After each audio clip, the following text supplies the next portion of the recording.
साक्षात् Shri Mahalakshmi Mahasaraswati Mahakali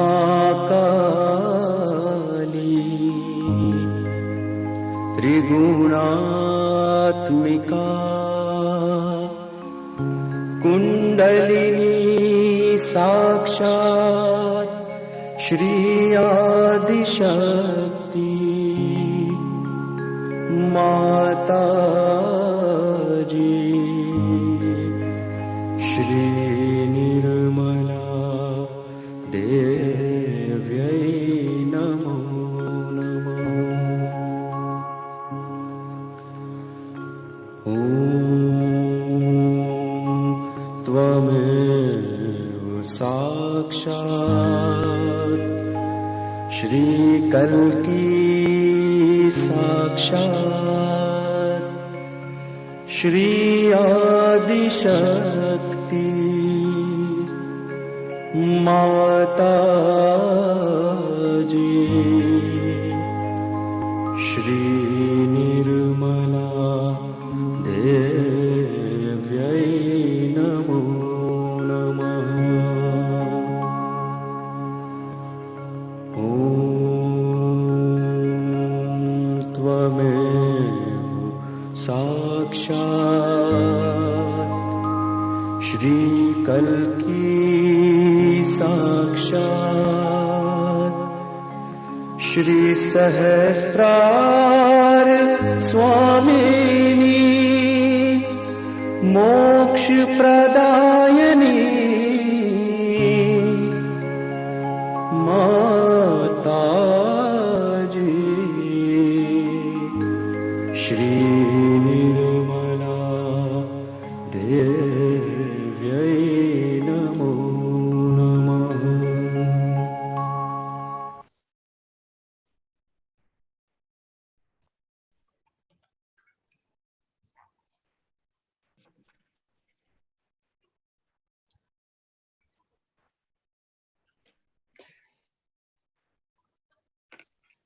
Good evening, everyone. Good afternoon or good morning, wherever you are. A very hearty, warm welcome to a practical approach to Sahaja Yoga meditation, a 21 days daily meditation course online from Western Australia. And we also have presenters from other parts of Australia and also from overseas. Yesterday we had a presentation from Canon, and he talked about the affirmations and the mantras, notably the Bija mantras. And tomorrow, day 7, we will be having a presentation from Path from South Australia, talking about how to use our hands to increase our vibratory awareness, to help ourselves rebalance our subtle energy centers as well as our 3 channels of energy. And he will be accompanied by other practitioners of Sahaja Yoga from South Australia. And tonight we have a wonderful group of presenters. Co-hosting tonight is Tony, also from South Australia. He will be coming very soon. And Rita, who is our presenters tonight, who is going to talk about the natural elements and focusing on the food. So hello Tony, hello Rita, welcome. And we also are very excited because we have an overseas guest, Stephen Day from USA, Los Angeles, who is going to give us a live performance throughout the evening. He's a Sarod player and he has been practicing Sarod for many years, and he learned this instrument in India, and that is really wonderful. So over to you now, Tony, if you would like to talk about a little bit about yourself. Welcome, and over to you now. Thank you, Ariane. Yeah, I'm Tony from South Australia. I've been doing Sahaja Yoga meditation for almost 30 years now, and it's been a great journey, really, of self-discovery. So the self-realization process is ongoing. It's not something that just happens once and then that's it. It's continuously ongoing because you're forever learning, you're forever growing into that wisdom, into that maturity, into that knowledge, into that practice of it. And as the founder of Sahaja Yoga says, go deeper, and after going deeper, you find that there's no real depth. There's just a bottomless pit. But that's in a good sense because it just shows the capacity for the personality or the soul to grow and encompass everything, right? So tonight, it's going to be a great practical meditation experience. We're using the elements. Rita will take us through the foot soaking treatment, and also with that include the balancing of the subtle system. And so I'll just say something about the use of the elements. So we're made up of the elements, the earth, the fire, the water, the air, the ether, the space, the light, and vibrations. So in connection with our subtle system, we can use these elements because they all have subtle properties to enable for balancing and clearing of our subtle system. So then we have a much more better mental, emotional, physical and spiritual well-being.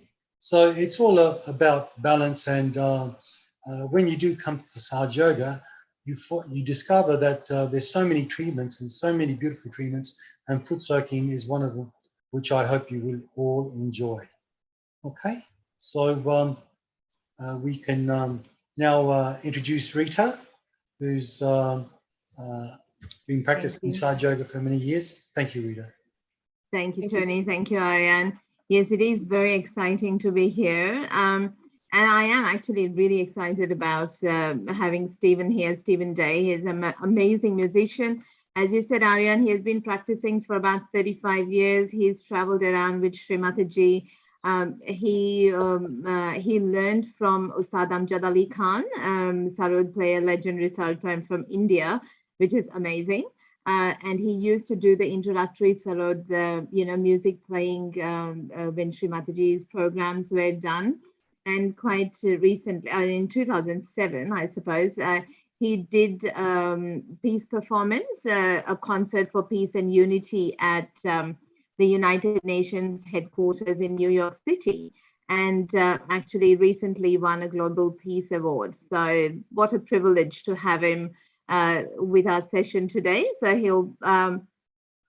he will hopefully be here to play some music during meditation. Otherwise, we've got a talk of Sri Mataji. We'll do our foot soak session with our meditation of balancing, cleansing ourselves, and followed by a talk of Sri Mataji. And then we have Stephen take us, play some live music for our last bit of meditation with there. And as Tony was saying, look, with the foot soaking that we do, the elements are used. The candle, we always have the fire. The candle represents the fire element at that stage, which is that purifying, quality to help rejuvenate and establish. You have the water in the bucket. We have the salt, which represents the earth element. We have the air and the ether around us. So all the 5 elements, which, as Tony was saying, within ourselves and also then without. So it's kind of balancing and starting to help cleanse our system. Look, I think the way, like we have a car, I suppose, we clean the car, we look after it, we get it serviced regularly so that it performs optimally, So similarly with us, I mean, as Richard called it, ourselves as the meditation machine within ourselves, the soul system. And it's, and as Chris was saying, it is unique to ourselves, unique within ourselves to oneself. So that regular meditation, regular foot soak, it just helps to, cleanse, I suppose, the daily wear and tear to our subtle system. and as Tony was saying, improving the depth of our meditation, improving the sensitivity to vibrations, slowing down our kind of swing, between the left and the right that happens day to day, or different times of the day. So bring that little bit of balance to our day-to-day life, to tap into that thoughtless state, that gap between our thoughts, so that our connection, to the divine, to our spirit, to the Kundalini is strengthened. So it's an absolutely amazing technique to use. In terms of, if I could ask for the slide for the foot soak, I'm not sure how many of you have the foot soak buckets ready. So what we normally use is that we have a bucket. The water we use is about ankle depth. The cold and the hot, the water is, you can use lukewarm water, or depending upon your system, as you grow that sensitivity to your subtle system, you start to kind of be your own master, work out, well, am I feeling, that heaviness in the left side, left hand, and then we use warm water because you're trying to bring down, I think on the subtle chart that we see the left side being the moon channel, as kind of that imbalance to the left is happening, it's getting more to the cold. So we're using the hot water to kind of bring it back into the middle. When our right side imbalance, it's kind of taking us towards the sun. So a lot more heat being generated. So we use cold water to bring it back. So it's very scientific as such. Or just lukewarm water if you're not able to, because the water, it's fantastic to cleanse the bottom 3 energy centers when we are doing foot soak. But otherwise, still a great cleansing technique for our left, right, or any of the channels. And as we say, I mean, I think you look. Suppose if you look at, you have a little plug, plug into the socket so that the instrument functions properly. And if it's rusted or has a little bit of something on it and the connection is not established, the instrument doesn't function properly. So, you kind of clean it, you wipe it, you sand it, plug it back in, and voila, it kind of, starts to play and work properly. So us doing the foot soaks, the meditations, the cleansing, that's what it is. It's cleansing, bringing it back into balance, allowing the Kundalini within ourselves to bring our energy centers to balance so that it flows through, establish those beautiful qualities that we have and reflect those within ourselves. So that is what we hope to achieve and get a little bit of sense of it today. So we might just play a couple of minutes of music to let people get their foot soak buckets ready. Now, once you have the water there, we add just a handful of salt into the water. We have a little jug of water, if it says little jug of water on the side to wash our feet in the end. And the idea behind that is, when you've got the water in the bucket, it's helping to absorb the negativity, the negative energy to balance. So as we see in nature, when you have hot, when you have cold, I suppose the molecules move, vibrate, exchange energy, and then everything comes to the same temperature. The same thing on the subtle level. The water that we are sitting with, we put a bandhan on it. So we are basically vibrating the water. And technically, this actually even changes the angle of the water molecule to hold extra vibration. So it's at a higher energy level. We're putting our feet in it. It's kind of absorbing all the negative energy to balance us out, to resonate at the same kind of energy. And then, it's about 10 minutes or so, 10 minutes, 20 minutes at the most, because it's a very limited quantity of water. When you're out in the sea and the river, you can have a foot soak for as long as you like. But when we are doing a foot soak in a little bucket, we generally recommend 10 to 20 minutes because it's, kind of like saturated water then. So then we wash our feet into that bucket of water so that we are rinsing out all that, dirty water or negative water that's been stuck on our feet, and we don't walk in the, the rest of the house with it. and then we just flush the water out into the toilet. Rinse the bucket and keep it aside. Now, we do recommend not to use the same bucket, the foot soak bucket, for anything else. So now, Tony, I don't know if you wanted to add anything to that, or we can get into meditation. I'm ready with my bucket. Okay, yes, fantastic. I'm going to get mine. Thank you. It's just here. So, thank you very much. So we might just play a couple of minutes of music to let people get their buckets ready, settle down.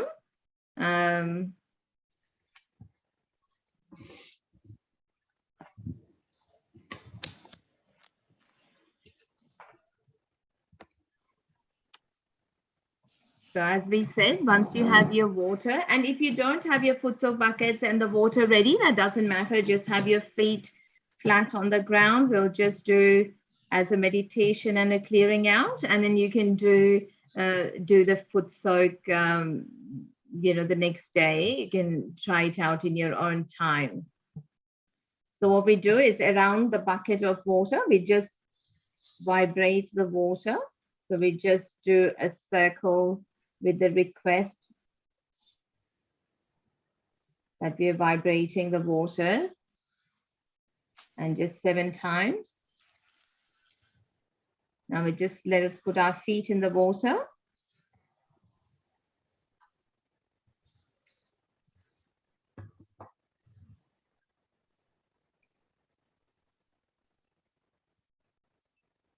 So as we did usually at the start of the meditation, we always put ourselves in a bandhan. So we raise our kundalinis, and as we say, the left hand moves along the front and the right hand goes in a clockwise direction. Round, so the circle first goes towards us and then away. We move it with our attention, sitting on our hand that's moving up. 1 knot for the first energy channel. Then bring our attention down to our hand with the hand at the base, and then moving it slowly up with the attention, as if you're carrying your attention on the palm of your left hand. Raise up and 2 knots.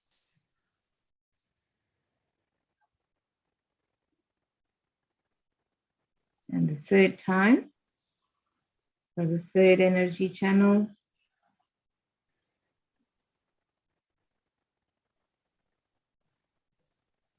And 3 knots. We just put the knots there to kind of hold the kundalini up there.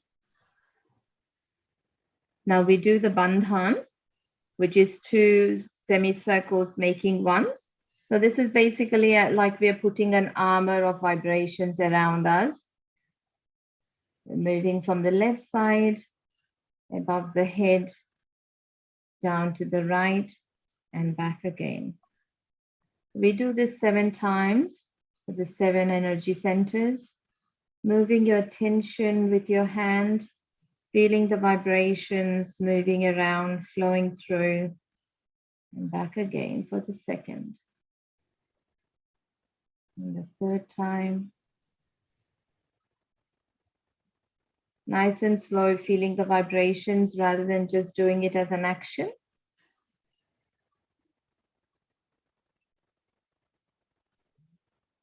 Five, 6th energy center, the Agya in the middle of the forehead, and the 7th at the top of the head. So this is also representing that we are protecting the space around us, that we are sitting in meditation, to protect our attention and our psyche from any disturbances around. So a few nice deep breaths in and out. A deep breath in. Hold our breath. And slowly breathe out.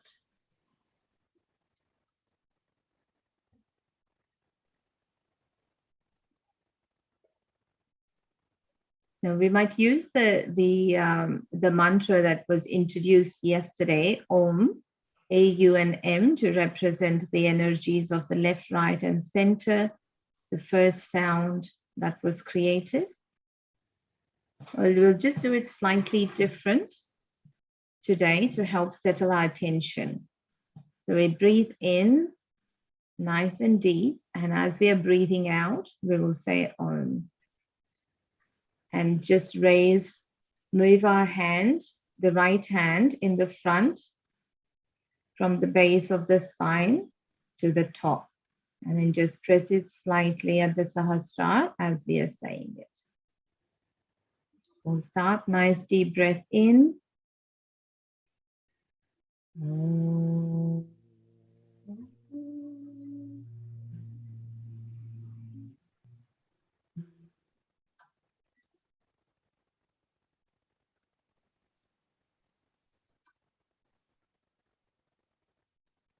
And once more, nice deep breath in.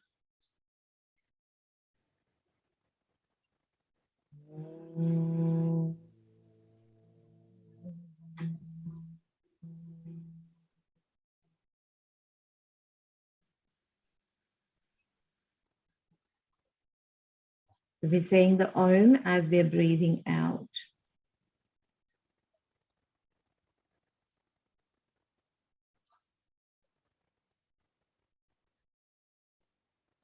And once more, nice deep breath in.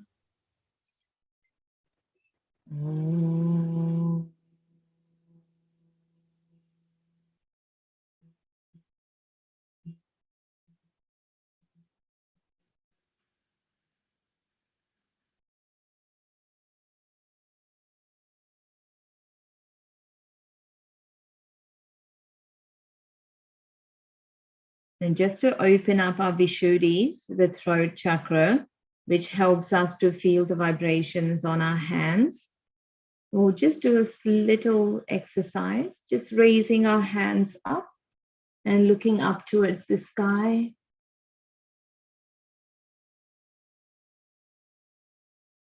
Just requesting the Mother Kundalini to awaken within us, to open up our Vishuddhis, to balance, so that we can be connected to the all-pervading power. So we can feel our subtle systems on our hands.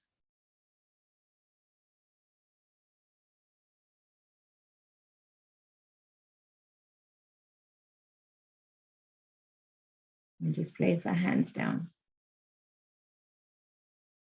So what we'll start with the meditation is balancing of our left and right.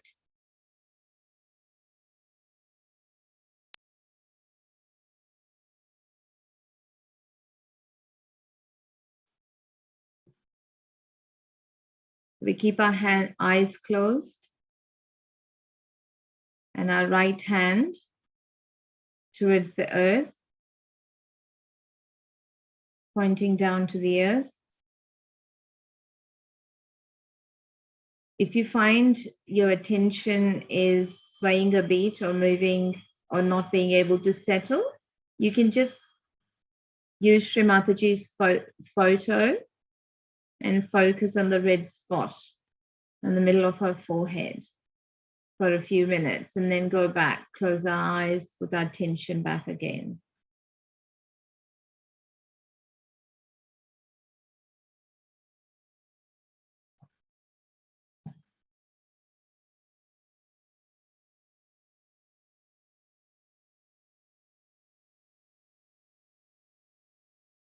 So in our meditation, when we request and express our respect for the Mother Kundalini,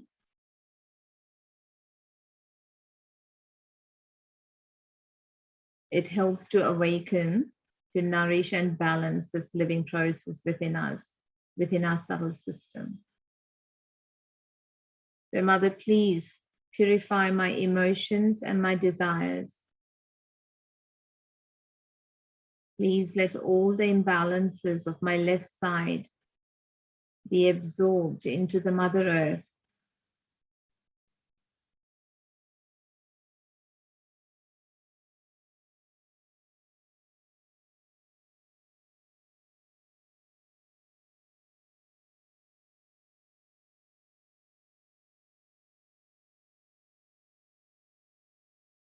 Our left channel also starts at the Muladhara, the base of the first energy center, which is really the foundation on which the whole house of the soul system stands. So to strengthen the foundation becomes imperative.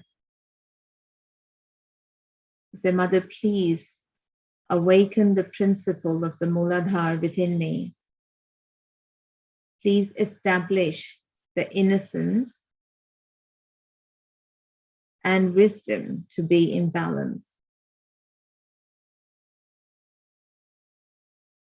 Mother, I am innocent.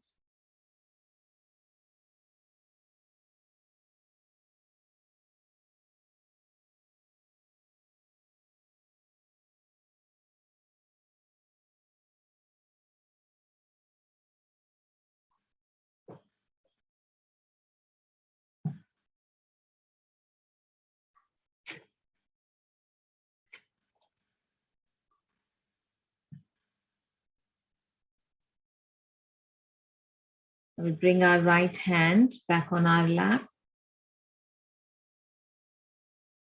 and raise the left hand towards the ether.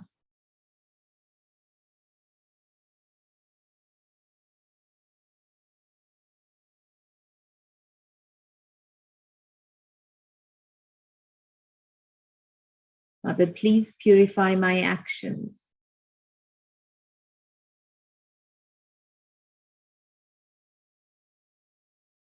Please dissolve all my imbalances of overactivity, overthinking, overplanning, all imbalances of my right side be dissolved into the ether.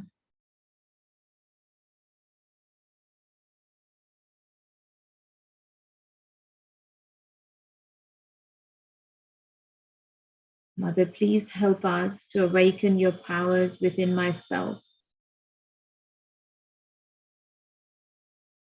to let my attention be centered on my spirit or anchored to my spirit. Let my spirit be my guide.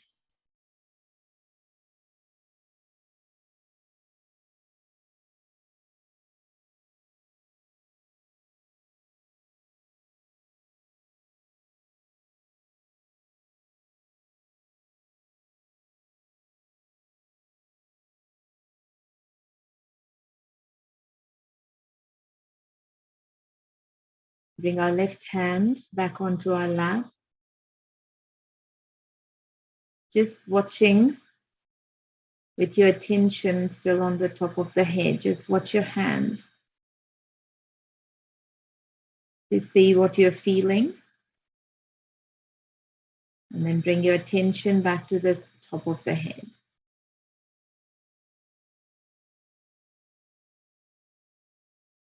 Working on the center. Mother, please dissolve everything in me that goes against my spirit so that my ascent is established. Mother Kundalini, please help me rise higher and higher to be absolutely one with my spirit.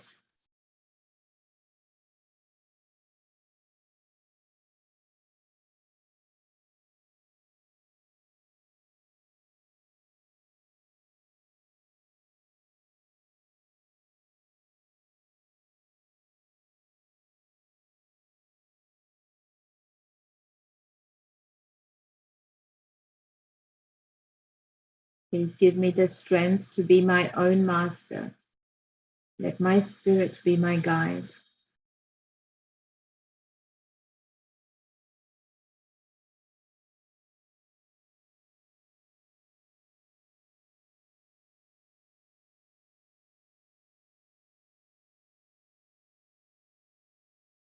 We move our right hand onto our heart, on the physical heart on the left side.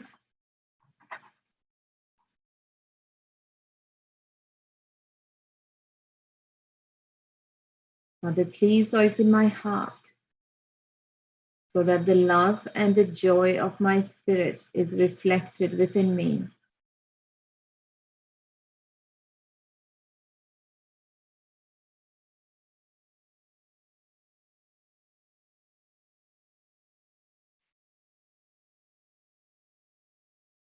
Mother, I am the spirit.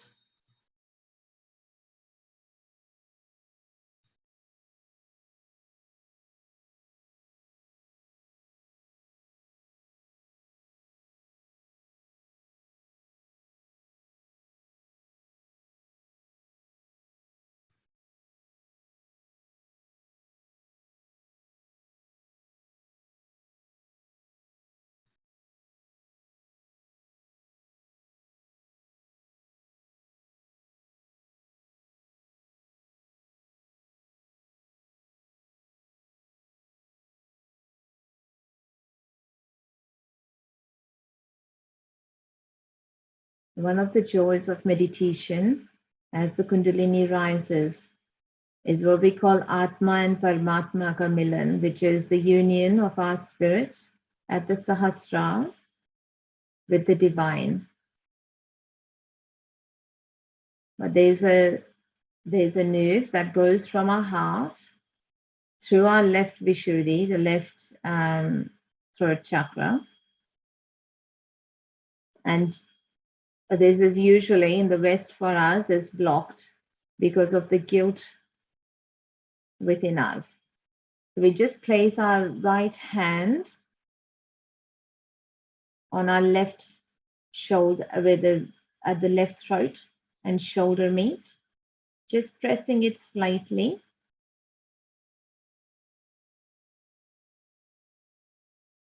And just turning your head to the right.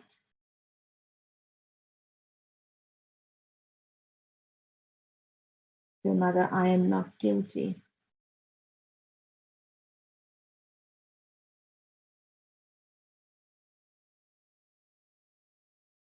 Mother, please remove the destructive action of guilt within me. Give me the strength to face and improve myself, to establish the faith in my spirit.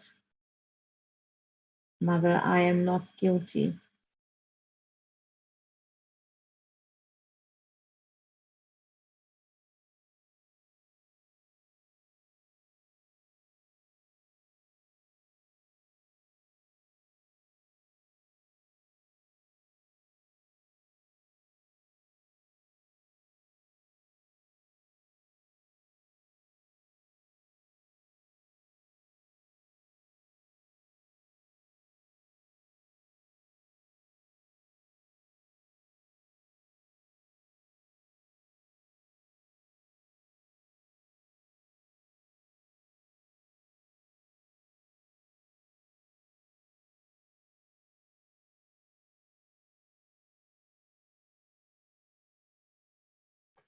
Now we place our right hand across our forehead, just slightly putting pressure on the ends of our palms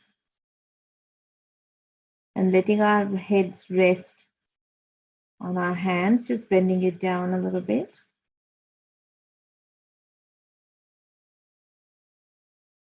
Mother, I forgive everyone and I forgive myself.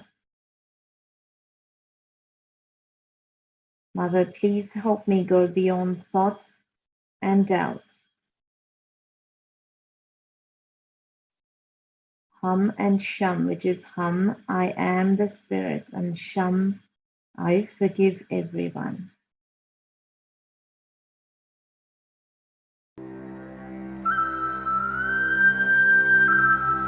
Hum, Sham, Hum, Sham, Hum, Sham, Hum, Sham, Hum, Sham, Hum, Sham.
We move our attention to the top of our head, just raising it slightly a couple of inches above our head.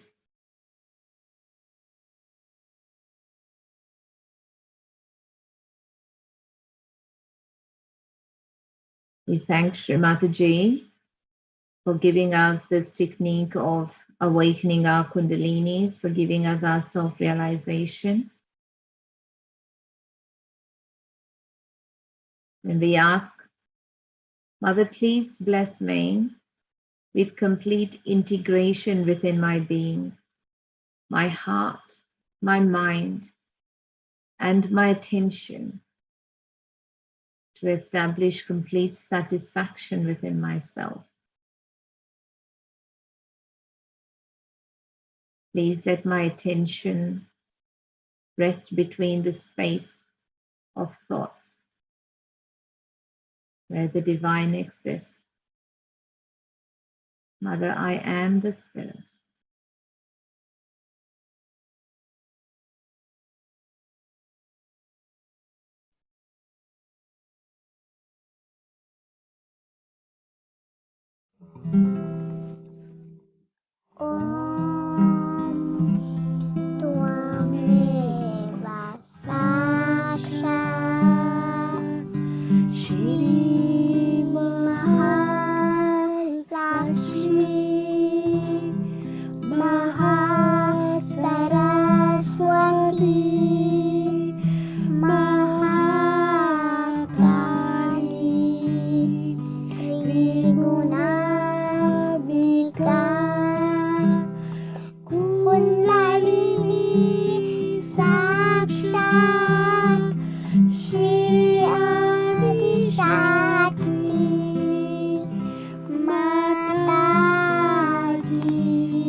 Just watch your hands again to see the vibrations that you're feeling. Again, back up. We finish the foot soak with raising our kundalinis and putting a bandhan again. So again, this time, we're putting a bandhan so that we've cleansed out, we've cleared out, balanced our energy center, our subtle system. So now we're trying to keep that contained. That experience, the vibrations, the balance can stay for longer. And we do the Bandhan 7 times. Feeling the vibrations flow around.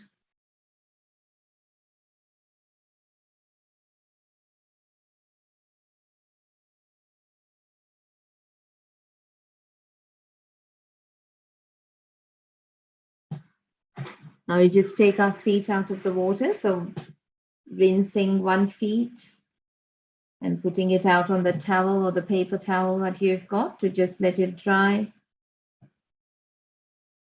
And then washing the other. And out again. Now normally when you finish as a day-to-day practice, you would take the water and throw it aside. But today we might just put it to the side and keeping our attention on the Sahasrara, our hands on our lap. We'll listen to a talk given by Sri Mataji explaining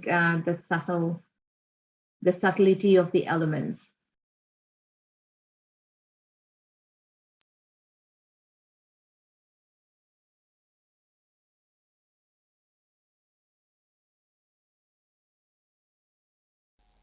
For Sahaja Yogis now, it's very easy to find out if something is real or unreal, it is truth or untruth, it is love or hatred. Only through vibrations you can know. But going beyond that, I am saying, beyond that one has to know what are these vibrations and what are they made of.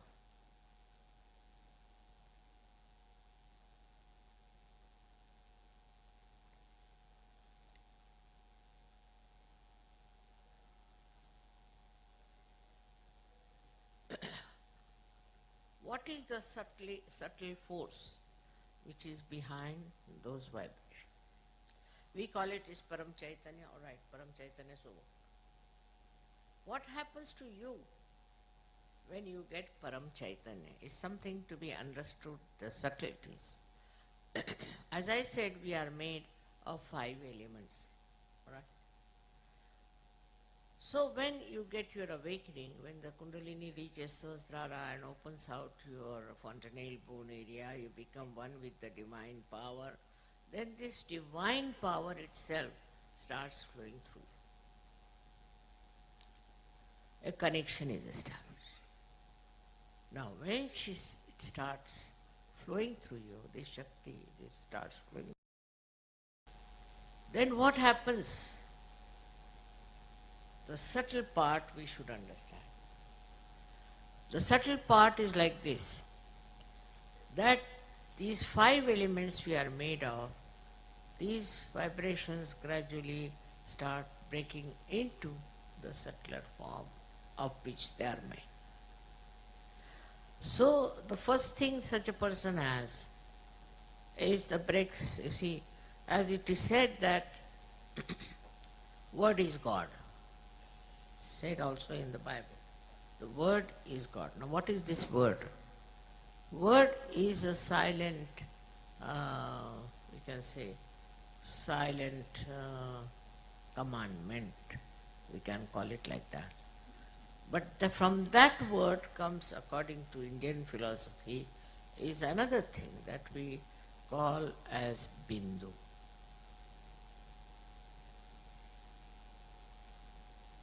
Or we can say word becomes Nad, is a sound. And then it becomes the Bindu, means one small dot, you can say. And then from this dot, you see all these 5 elements start coming one after another. The first element that comes out is light. Tej, light, is the first element that comes out. So the essence of the first element is light. We call it Tej, Tejas. It's written, of course, in Sanskrit, but we should understand that how the light pervades Sahaja Yoga so much, and you see the light all everywhere. So the first element which is light, and we can say in English, the light's subtle thing is, we can say, enlightenment, you can say. But enlightenment has another meaning. So, we can say it's stage. For example, a person who gets realization has a face which is very radiant. So, you can say the radiance. The radiance is the subtlety of the light. So, this radiance starts showing on your face. Radiance starts expressing itself. And with that radiance, people get impressed, and they start thinking something special about this personality which has radiance. Now you have seen my photographs also, wherever they are. Many a times you find lots of light around. That is nothing but the light in me is giving radiance, because the light becomes subtler. When the light becomes subtler in me, light is one of the elements. When it becomes subtler, then it gives radiance. And so, this is the subtle growth within you that takes place. Your faces also start shining. They too have radiance, and they too have a kind of a different complexion, I would say. This radiance is to be understood is the subtle of the light, of which we are made light in the gross manner. Then after this, from the light comes the second thing, which we call as Vayu in Sanskrit, meaning the air.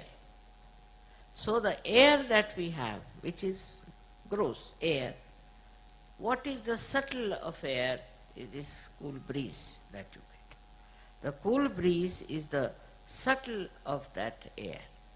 So the subtle of what you understand as cool breeze is what we call vibrations. The subtle of that is air, which is a part and parcel of our making.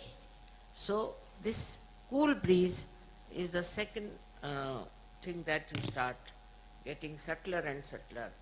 When your growth takes place, all these subtle things start expressing themselves. It's not only that you get vibrations, but you get the cool breeze, and that is the subtle of air that has built you. Then comes the water. We are also made of water. What is the subtle of water is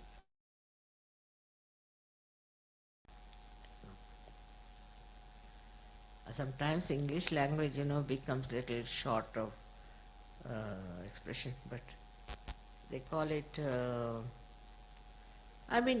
which makes the skin, hard skin, soft. The skin becomes soft. This is another sign of a realized soul, that his there's some cream they use, isn't it, to soften the face. But is the water in us gives us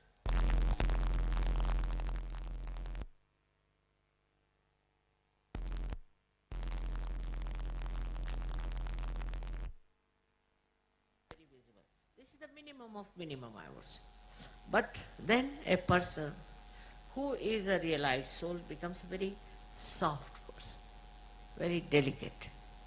When he talks to somebody, in his voice there is warmth, or I should say there is, कहते हैं ना अपने आप पानी, हिंदी में कहते हैं पानी होना. To have that flow, watery flow and coolness of the water. So that is the another subtle thing that should be expressed in your behavior, on your skin, on your dealings with others, that you should be like the water which is mobile, which is cooling, which is soothing, which is cleansing. So this also becomes a part and parcel of your being once you become a realized soul. With this water you have also another thing, we call it as Agni, means the fire. So you also have fire, but it's a very silent fire. It doesn't burn anybody, but it burns all the wrong things within. Whatever wrong things you have, it burns, and it burns the wrong things in other people also. For example, a person comes with a great anger towards you. What happens that this anger becomes cooled down with the fire that is there. Moreover, a realized soul cannot get burnt. Fire cannot burn. The burning cannot come to him. It's very important to understand. Also, if you are doing something wrong, it may burn you. But if you are a good Sahaja and I should say a perfect Sahaja, fire will never burn. We have an example of Sita ji that she went into the fire pit, nothing burnt her. So this is what one has to understand, that once you get to the subtleties of the fire, so the fire and the water, both of them become sort of divine. For example, the water which you touch, water you drink, whatever you put your hand in the water becomes vibrated. Means what? The subtlety of the water comes in it. The coolness, curing power also comes in that water. So when it becomes subtler, all these powers start showing, which you can see for yourself. You don't have to experiment. Then the lastly is the Mother Earth. It's most important, is Mother Earth. There's a photograph you might see which was taken in Russia in my dacha, where the Kundalini is in the Mother Earth. They have clearly. It's there. And it is the Mother Earth which shows. For example, I've seen flowers. If you keep them in my room, they blossom. They can become very big like that. Never people have seen such big flowers. Sometimes they say, I'm doing nothing, I'm just sitting down, and what happens to the flowers? You see, now there, this principle of the Mother Earth works. The subtle Mother Earth, his works, it's a mother. And that gives you all the nourishment and makes you grow healthy. And this is how this subtlety works of the Mother Earth. Mother Earth is the one who is a giver of birth to all these flowers and all these trees and all that. But it also plays a big part in us. It's not only the Mother Earth that exists without our connection. And we do not respect the Mother Earth. We have polluted it, we have done all kinds of things, we have removed the trees and we have made a mess out of her, but she is our mother. And so many subtle things of this Mother Earth come into us. One of them is gravity. A person becomes very attractive, not in the physical sense, but in the spiritual sense. Such a person attracts others. They feel attracted and they feel that something special is about this person. This is one of the quality of the Mother Earth. If she had not kept us attracted, we would have fallen off with her movement. And also other qualities of the Mother Earth also start manifesting within us, and we become very, I should say, extremely tolerant, patient person. Tolerant and patient. Extremely tolerant and patient. But if you are not tolerant, if you are hot-tempered and all that, that Mother Earth principle has not expressed itself. Look at the Mother Earth, how much she tolerates our nonsense, how many wrong things we do against her, but still she tolerates. Sri Ganesha's quality is to tolerate, to begin with. Up to a point he tolerates. In the same way, we too become extremely tolerant, patient and forgiving. This is the minimum of minimum that should happen to all the Sahaja who have vibrations. Because I have told you all the things that are expressed in your vibrations. It's a thing to be understood that what you have become now is something very great. It's not happened to others. It's not happened to somebody who is not being a Sahaja. You see the people who go to church or to mosques or to temple, see their faces. Look at them, how they do look like. They haven't got anything from the temple, they haven't got anything from the mosque, they haven't got anything from any one of these places where they go to worship. So that is artificial. That has become something, I should say, without any connection with the reality. Only after realization you are connected with reality and you can get the understanding of all these subtleties working through you. Why I am telling you this? Because I want you to know and recognize yourself, to understand what you are, what you have got. Once you recognize yourself and understand yourself, you can do a lot.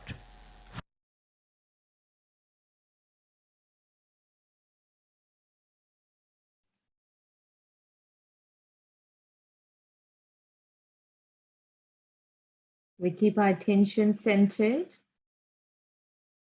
at the top of our head.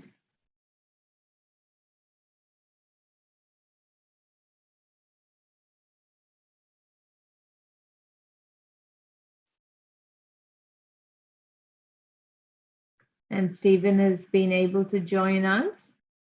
So he'll enjoy beautiful live music, Sarod music.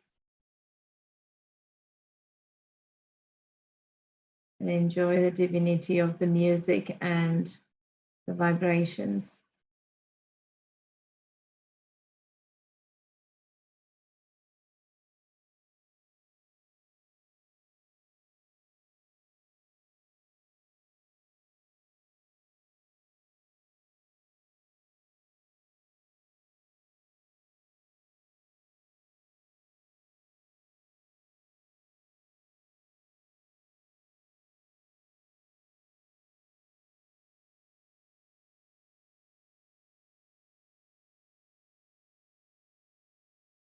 And just watching your hands.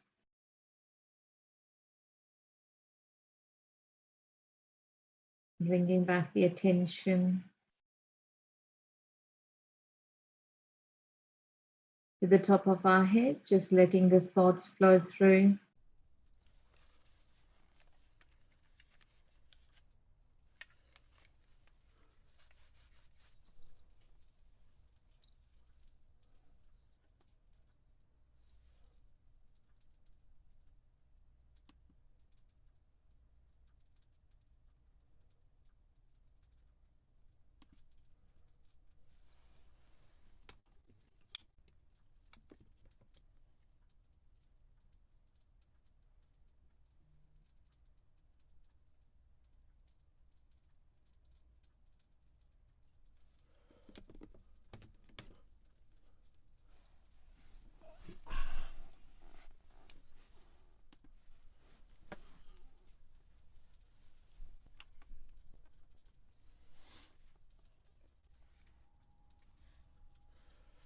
Thank you, Stephen.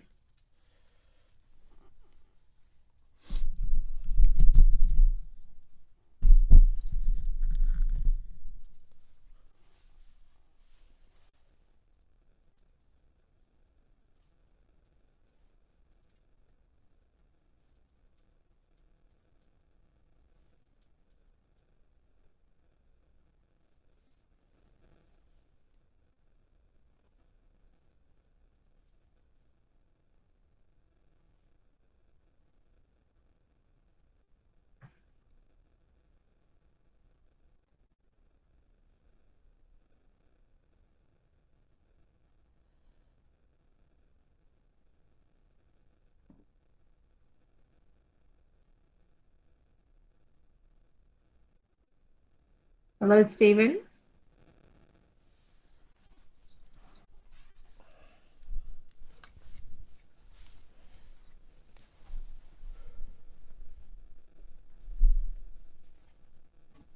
Okay, we'll just stay in meditation.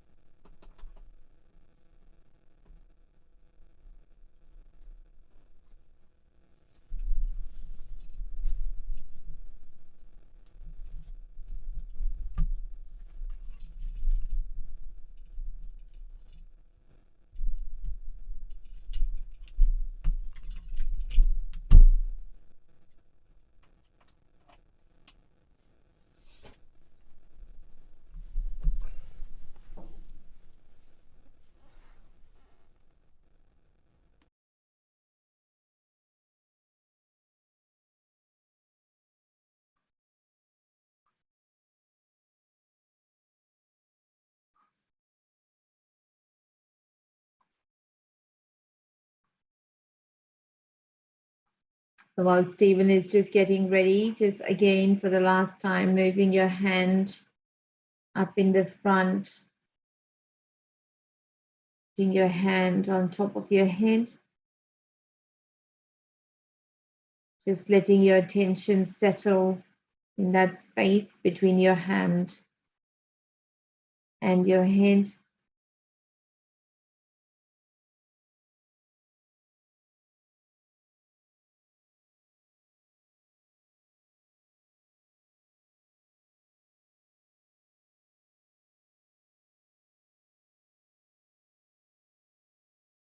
Let's do the same with our left hand.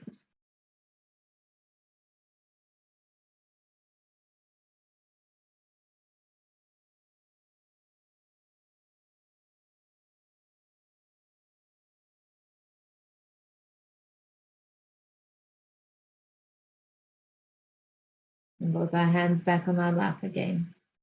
Thank you, Stephen. You can't hear, your microphone is off.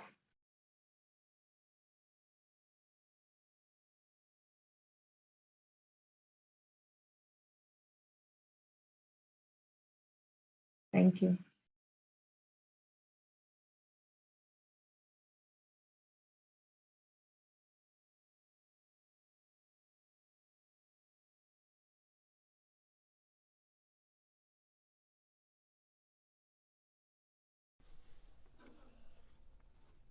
Perfect.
That was simply heavenly.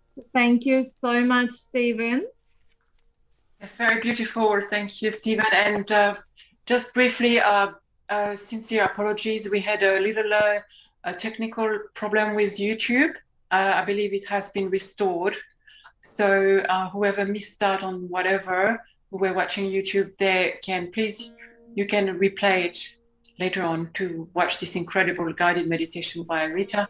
And thank you, Stephen, for the beautiful music. Thank you. I don't know if Stephen can hear us.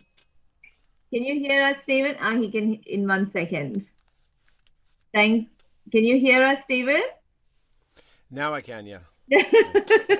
That was absolutely heavenly. Thank you so much. I know we go into a little question and answer session now, don't we, to see if anyone has any questions.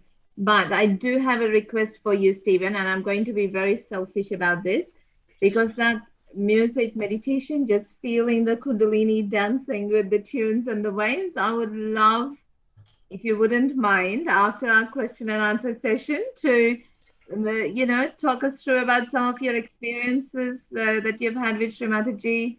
Tell us a little story, play a little piece, if you don't mind. No, I don't mind. That's what I'm made for, so I'm happy Fantastic. to do it at whatever time of day or night. Looking forward to it. So, sure, no problem. Thank you so much. Sure. Now, anyone has any questions? I think the floor's open, or? Yeah, we have the chat here. I'm just looking at the chat. Okay, so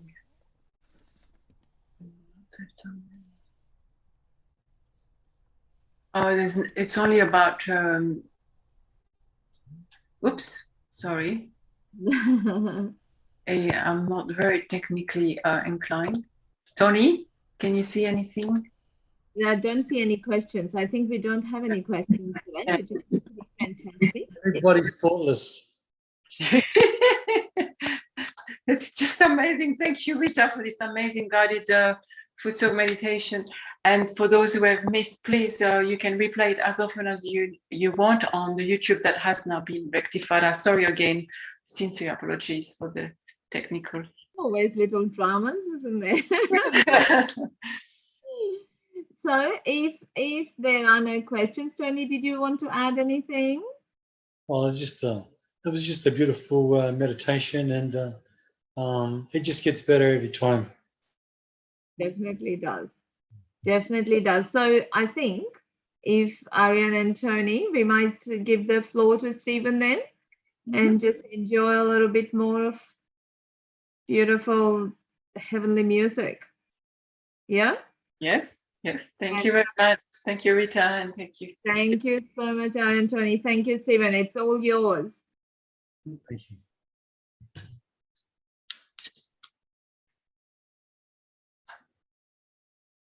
Here, so I hope you don't mind. If you want, I could talk a little bit about the Sarod. This is a 21-stringed instrument that has sympathetic strings, which set the mood or the ambience or the tone of the particular piece of music that's being played. So when I say piece of music, I refer to it as a raga. That's basically the unit or the piece of song. They're like colors or moods, and each raga is set for different times of day. So it's always a dilemma when playing for an evening program, because in Australia, or India, is because it's morning, so I never know whether to play raga for morning or for the evening. In this case, I played, because it's my morning but your evening, I played an evening raga, actually a Natam raga called Raga Dadabadi, for those of you keeping track, and that just means that the notes are tuned a certain way. So the Sarod, like I said, is a solid piece of wood, and it, just mind the shifting here, is played with a coconut shell pick, and then you slide your fingernails.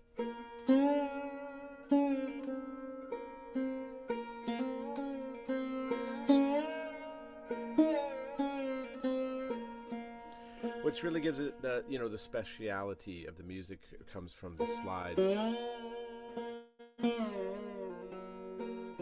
Otherwise, it would just be.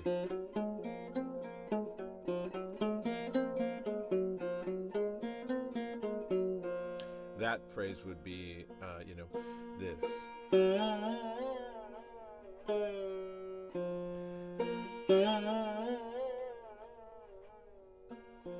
That's the difference of the kinds of music. When I say kinds of music, I mean more Eastern as opposed to Western. And it's that's it. So, this is all wood and steel and coconut. That's the tour of the Sarod. And I do play, I did travel with Srimataji. I was very fortunate. And I not only traveled with Srimataji, she gave me advice about, pretty much everything related to music. It was quite extraordinary. And I started to meditate from a young age. I was 21 after roaming around and trying to find truth through, kind of like a gypsy lifestyle, having my guitar stolen by gypsies in Portugal and various other experiences hitchhiking across America. I did find meditation, and then immediately when I found this meditation, it was Sahaja Yoga, I found music, and I got into Indian music pretty quickly. But, I would say I was kind of just dabbling in a way. I was writing songs and playing them around town. I lived in Vancouver, Canada at that time. But then once Srimataji would travel to where we lived every year, Vancouver was a little bit of a remote place. There was only a few of us there. So we hosted her, and she would talk with us extensively. And at one point, she articulated, I gave Srimataji some music of mine, and I created some songs, and she suggested that I go to India and study in India. And then she actually was very, very particular about saying that I should mix Indian music with my songs.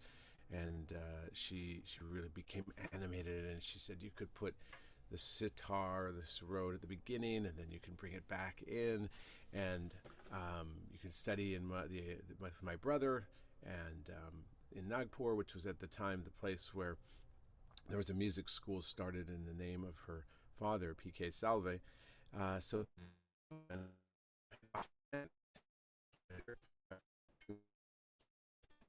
getting the money to boat from Vancouver to Seattle, but we won't go into that adventure now. India came, and so did the Sarod. That's when I started to play the Sarod. And then, long story short, I'm skipping. I ended up being able to study with a great master, Untitled Ali Khan, whose family was the lineage of 7 generations of Sarod players. She read in for a looks like my video went off here. A young boy playing guitar skipped pretty quickly forward to India, the Sarod, and then Ustad Amjad Ali Khan in Delhi. Those were quite amazing and adventurous times, but it only began there because then I learned the Sarod, and then I started to travel and play music, and I was fortunate enough to travel with Srimataji various countries and play songs and things like that, and Sarod at programs that she gave. So I wrote one song that I think is relevant because at the time on those travels, I would meet a lot of people just spontaneously. Of course, I had this Sarod. It was in a case, but still people would ask, what's the instrument? It looks pretty big. It looks different. And so I would talk about how, I came to play this instrument and live in India and all these things, because I lived in about 3 years in India. So all of that, of course, would lead to us to meditate as we did today. And then people would oftentimes from there come to the program or listen to the music. And so I wrote a song called Namaste, which means the light in me bows to the light in you. I have to tune the instrument a little bit differently.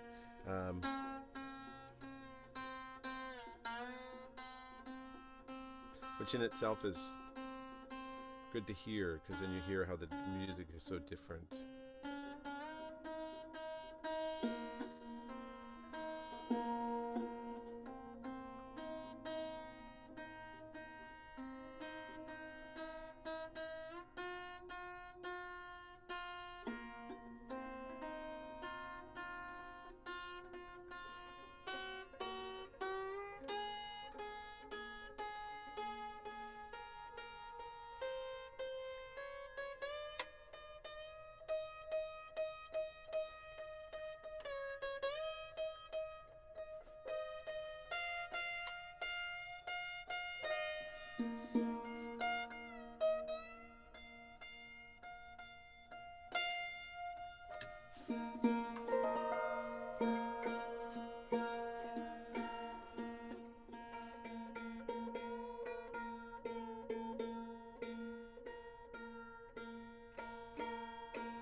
So as you can hear, I'm tuning these strings different and differently. And each one that is played here, when I play this note here, it'll ring here. And that's the the beauty of this music is the sympathetic strings ring along. They're sympathetic to what you play. So.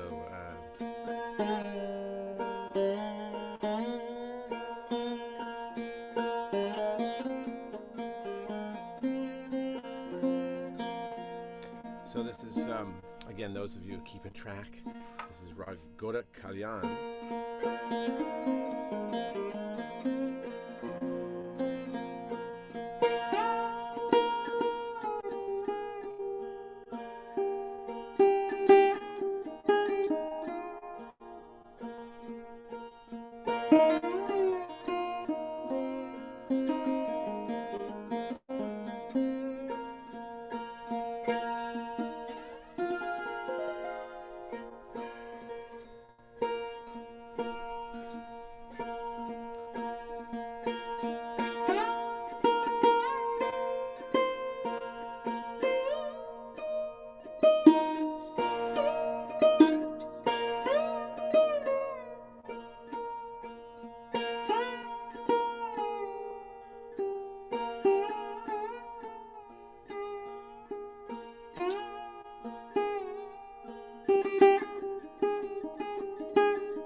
goes high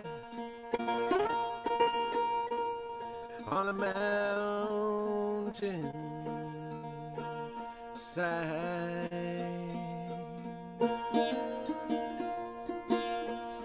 and a gale force hails the changing of the tide.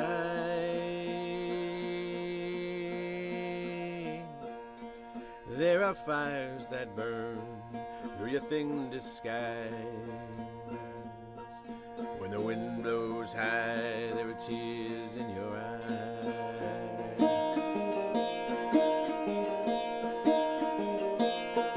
When the wind blows high in the mountainside and the gale force hails the changing of the tide, there are fires that burn through your thin disguise. When the wind blows high, there are tears in your eyes.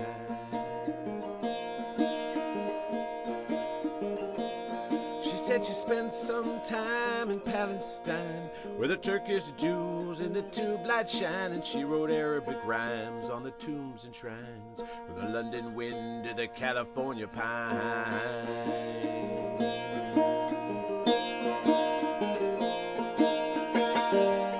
All the rivers rushing in, corners of your mind, gaze back on the open shores of time.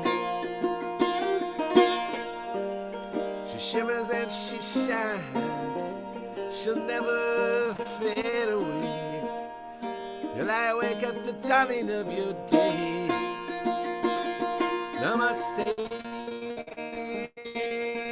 namaste, namaste, namaste, namaste, namaste, namaste, namaste.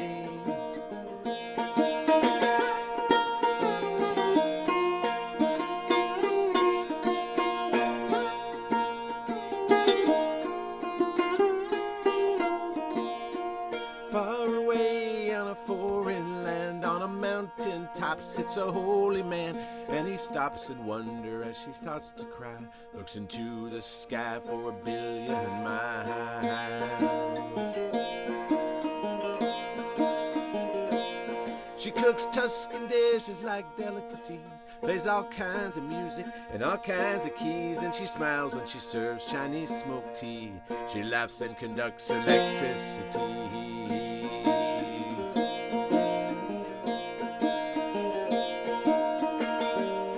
All the rivers rushing in, corners of your mind, gaze back on the open shores of time.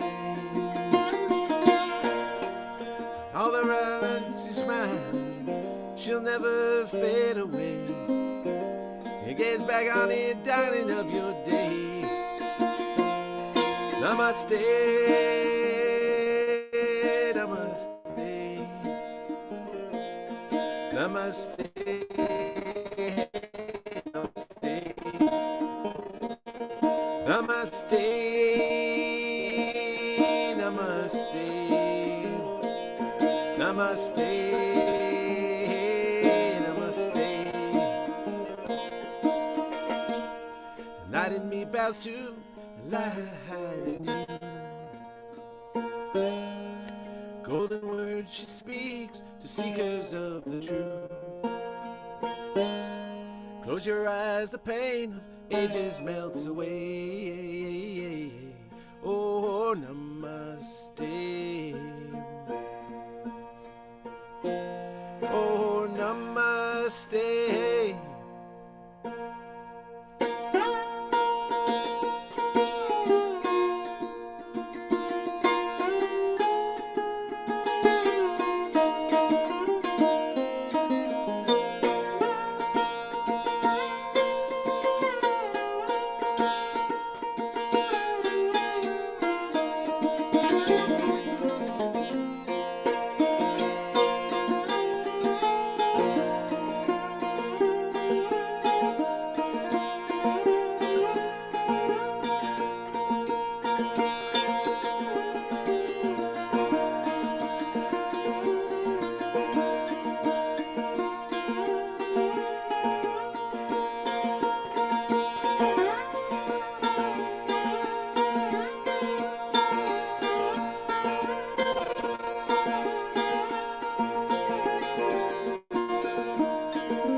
becomes your way.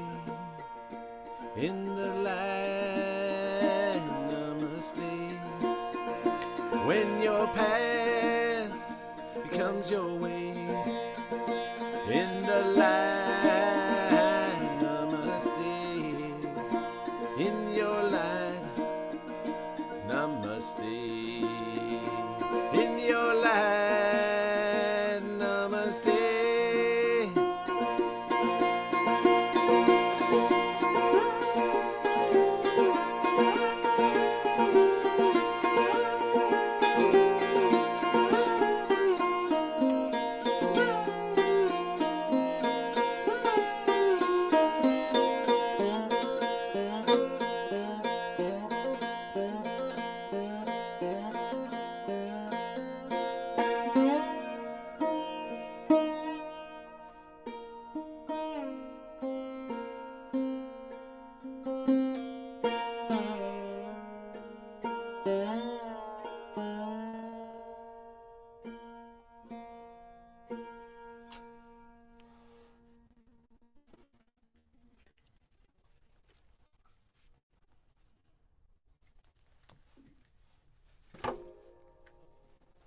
Thank you, Stephen. That was absolutely amazing. Transported me to the times when we used to have live performances in front of Sri Mataji and up to 4 o'clock in the morning. And actually, I found out it's 4 at your end of the day, at your end of the world. Is that right? Kind of getting the sand out of my eyes.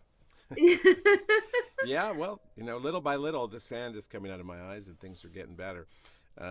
Yeah, it's 4 a.m., but this is a good time to meditate. And if, folks who are out there who are, just getting into meditation and the course, or maybe you've been doing it for half a year, 4 a.m. is a good one. If that's too early, then 5 a.m. still works.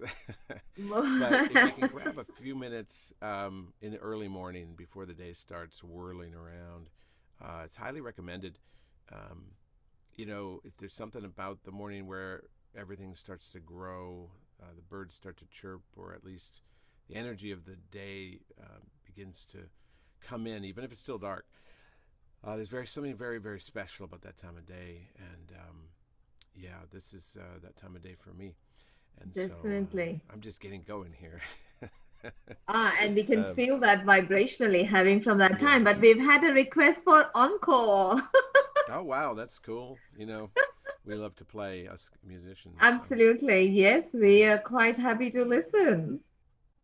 All right, any questions or anything? Or just play music? I have. I'm working on a new album and a new show, one-man theater show called RSVP. It's told from the inside of an RV on stage. And it continues the journey, because to me it's always been about this journey within and without.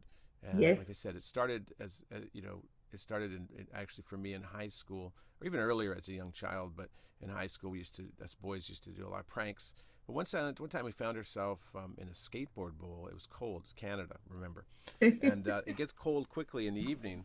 And we were sliding around on our tennis shoes, and we actually got stuck in the skateboard bowl. We couldn't get out, and it got colder and colder. And it was funny at first, but then we just couldn't get out. Nobody could hear us. It was a remote place, as skateboard bowls can be. So we just, after a while, we had no choice but to kind of give up. And when we did, we noticed, all we could notice was the sky and the stars. And we looked up, as our 15-year-old boy selves just looked up, and I can't say we had anything other than a very existential moment, a moment of where we started to ask ourselves, what would happen if we died here? I mean, what happens when we die? And that led us to look at the stars in the sky and just wonder things like, is there a God? And who made this universe? And what is out there? And what is our role in it? So these deep questions at that very age, deep. They led me to seek. And when I seeked, when I was a little older, I couldn't do this. When I was 18, I hitchhiked across Europe, and that kind of led me to this place where I could start to feel that there was something very special about the way things see through the heart. Ultimately, I lived in Portugal, had my guitar stolen by gypsies, and realized that it had to be something deeper than what I was finding. And I did eventually then lead me back to Vancouver, and then I got what is called self-realization. And all of those journeys, the seeking, it just continues. Now it's a bit more of a thoughtful reflection time as I hit the American road in an RV. I have time to reflect as the landscapes of America, the great deserts or the great mountains roll on around me, and I write the song. So this one, Beautiful. I guess we could say if there is a theme, it would be surrender. And so this song is about surrender, and you'll hear some of the, I don't know about the lyrics. I wish I could put them in, but the lyrics relate also to the times we've just been through in the pandemic, where we all have to kind of surrender because we don't know what's coming next, and we haven't been able to know, whether we go to work or whether we go online, or whether our kids go to school or whether they go online, or what happens if they go to school, whether they may wear masks or they this, and there's just so many things that are unknown. So it forces us to kind of go within, and when we go within, we develop a muscle, and this muscle is something that's not really a physical muscle, but it's something we call surrender, the ability to let go. Well, that's a long intro to this song, but Looking forward to listening to it. All right, here we go.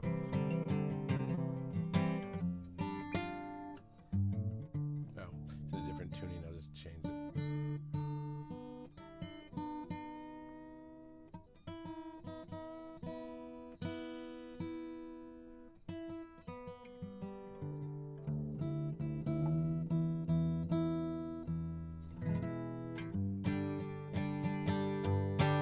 Yeah, the guitar can be tuned, like the Sarod, differently as well, which was one of the ways I found Sarod, which is through tuning the guitar differently, detuning it.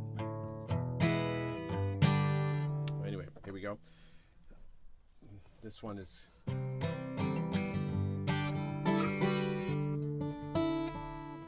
called Little Things. So I'd like you to think about, for this one, little things in your life that you go to when you have to pull through tough times, like we've just been through and still going through. I wrote this right in the middle of the pandemic, so the little things I was remembering are really important to me, and I have a couple of them for me. I sing them at the end of the song, but if you have a couple, you can put them in the chat. For me, it was I have to sing it to remember it, but for me it was drinking midnight tea, laughing endlessly.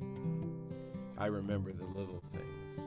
And midnight tea is chai in India, so I had that memory of having really fun, innocent times into the night, drinking chai with friends. And the other is flowers, music everywhere, flowers in her hair. I remember the little things. Making the big things. All right.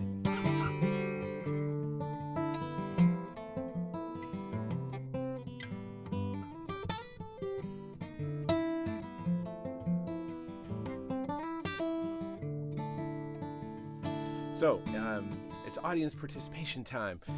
People think of a little thing in your life that is just a very fond memory. Vital, I think, when we need to reflect and remember something that gives us joy and keeps us on track when times aren't always easy.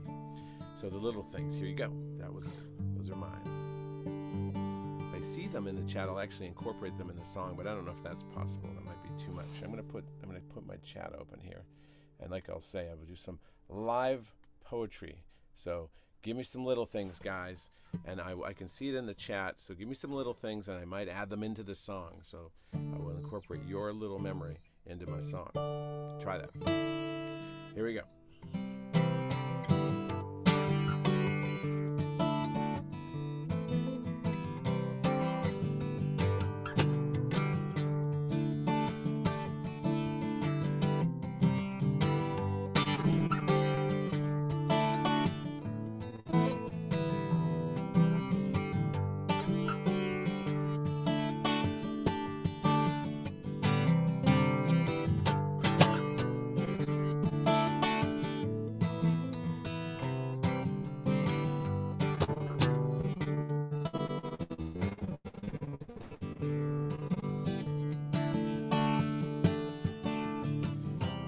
sitting on a throne, shining like a pearl, looking at redemption time. Queen of all we know, queen of all the heavens, queen of love divine. Promises made are meant to keep. I'm not laid out in our sleep, like the scars that make us heal, rising up from the deep.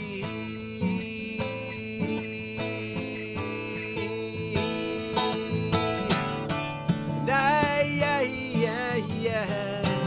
surrender, and I give in, and I remember,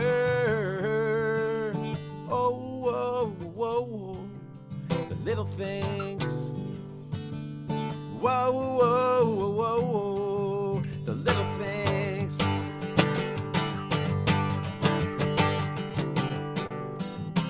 Sitting up, mystic like a rose, never fade away, looking at the last sunshine. No one really knows the games that she's playing, where she goes and how. Promises made are meant to keep, sacred vows made in our sleep, like the scars that make us weep, rising up from the deep.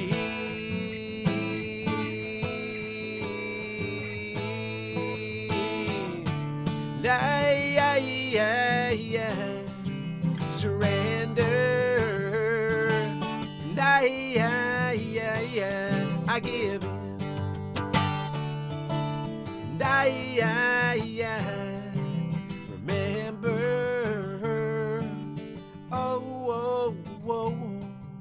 the little things, the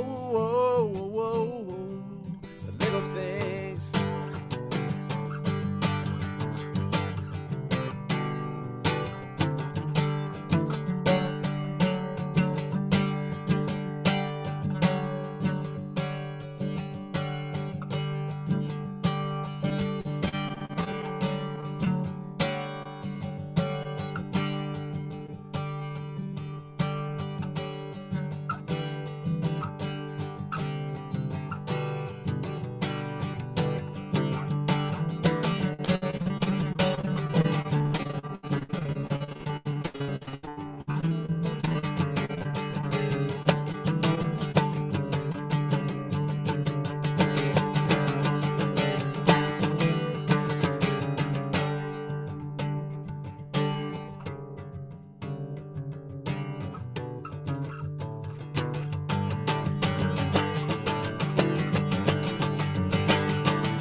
Sometimes, and all you gotta do is cry. Sometimes, all you need is one little thing to make it right.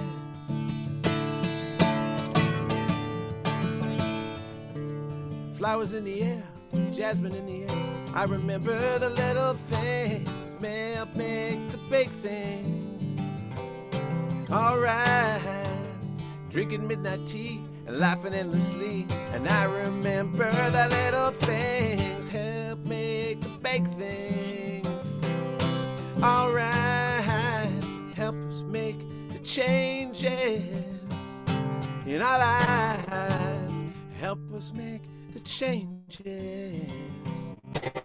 Alright, help us make the changes. Alright,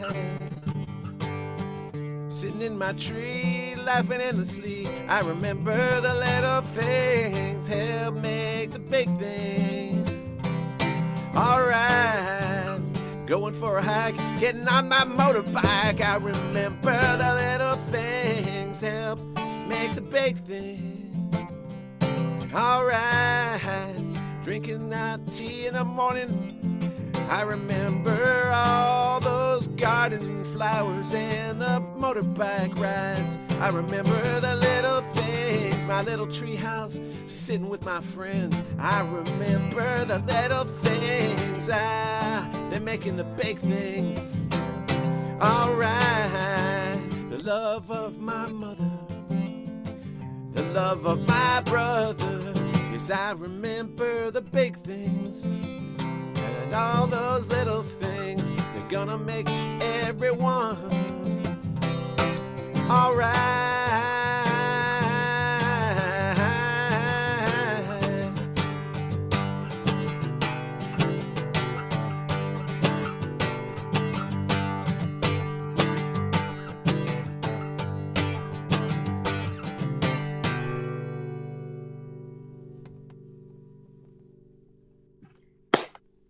Wow, wow, wow, wow, wow. That was Wow. just out of, I don't know what to say.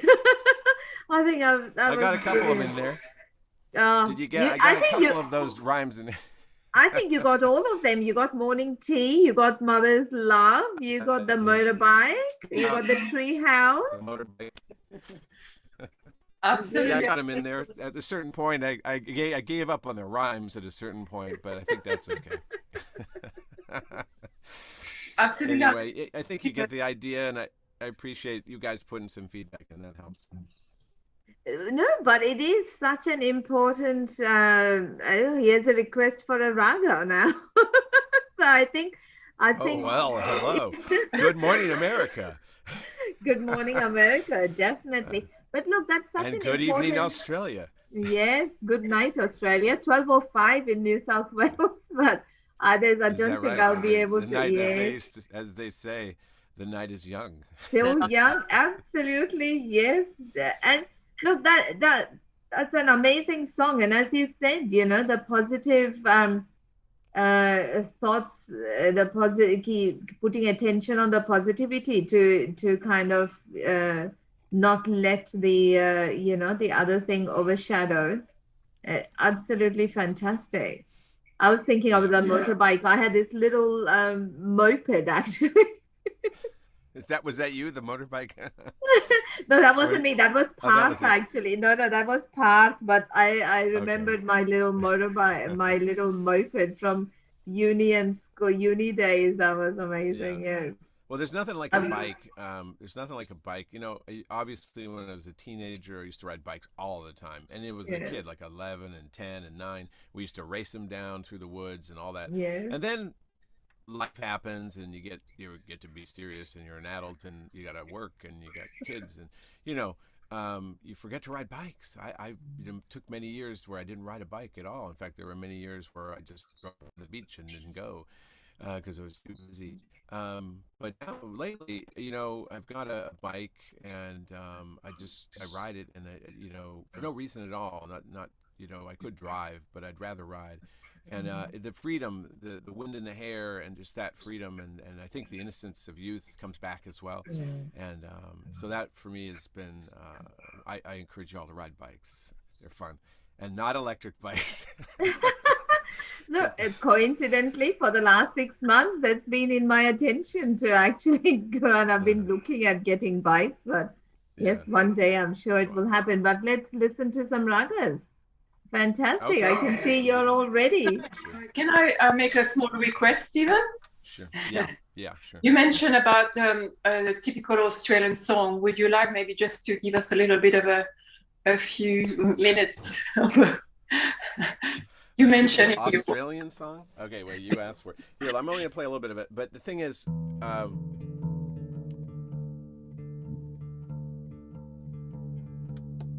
Because This is kind of cool. This is kind of a cool story.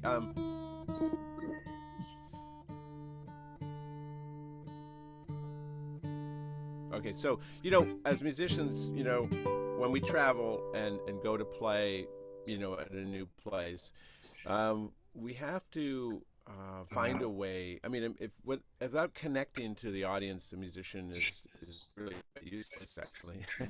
So, because it's our job to be kind of like a radio antenna. There's something coming from above. There's something coming in, a frequency of vibration, and there's an audience, and then there's the musician in the middle, who is kind of like a radio antenna that somehow receives those vibrations, puts them through the music, and then people can feel them and hopefully laugh and enjoy them, and continue to or meditate to them.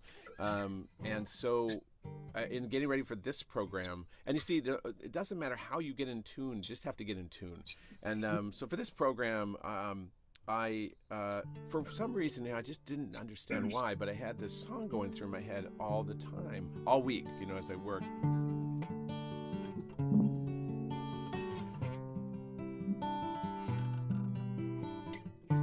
And I'm not going to play the whole thing because I actually don't remember all the lyrics, so I don't want to embarrass myself too much. I'll just play a little bit so you get an idea of what I'm talking about. And it's a song by a guy who now lives near me in Los Angeles, named Colin Hay, and a band named Men at Work. So it's kind of music I grew up with, and this particular piece is very deep. And when I found out, when I learned the song, I learned online, he actually shows, it's like, you notice how I just detuned the guitar? And that is a way of tuning the guitar to sound more like Indian music, because it has a drone sound. So this right here, drone.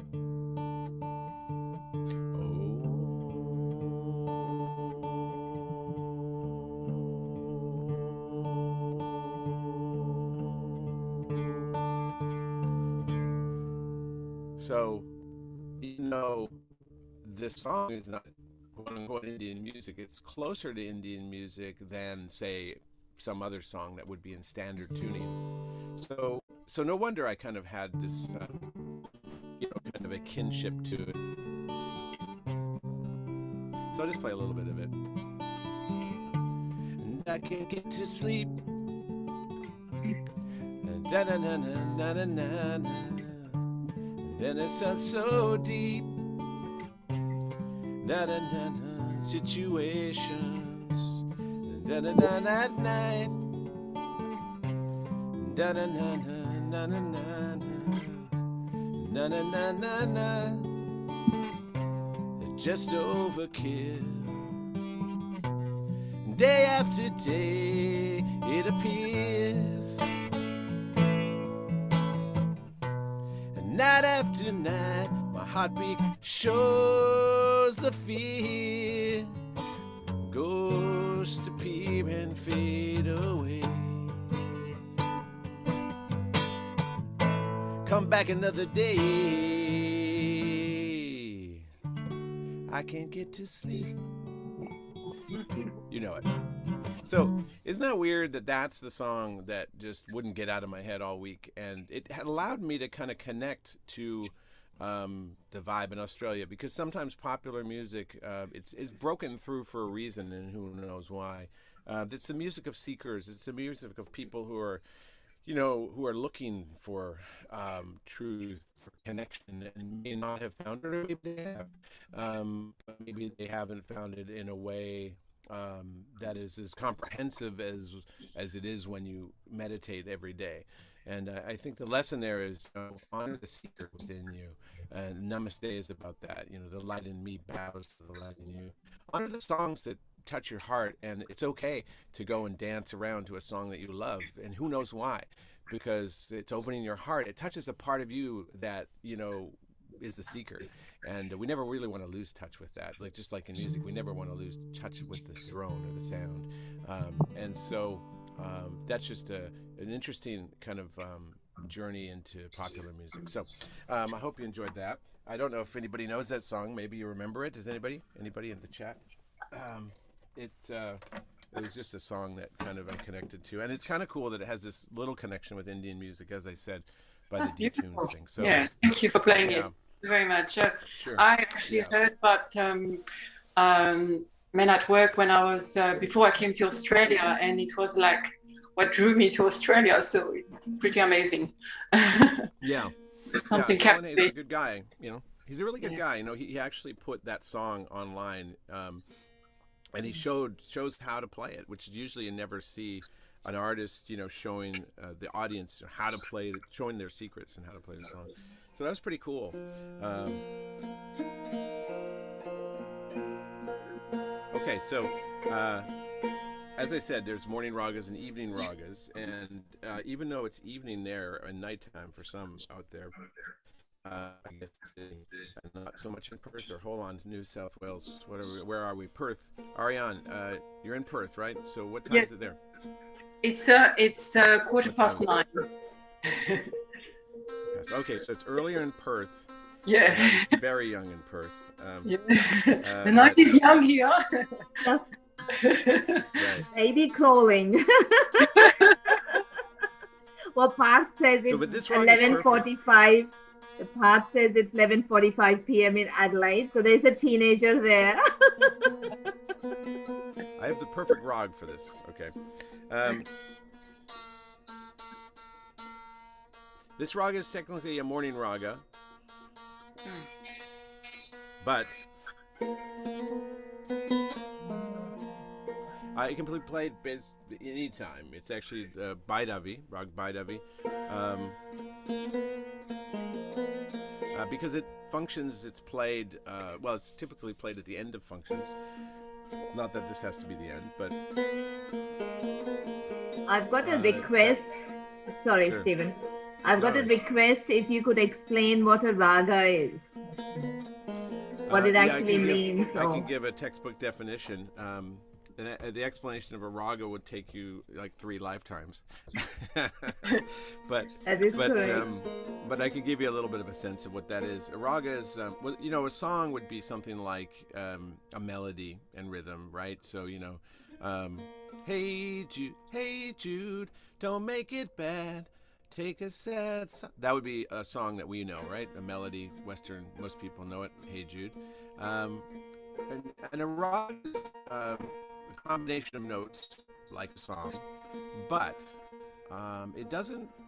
It follows a different path up than it does down, which is not totally foreign to Western music, because there's some classical Western songs and some Western songs that have that similar quality. The melodic minor, for instance, or different scales will go up one way and down another, but that characterizes ragas. But the other thing about ragas is this kind of open tuning and the sympathetic strings. So the notes that ring along with it. And the other thing is you don't play notes that aren't in the raga, except for maybe as a nuance.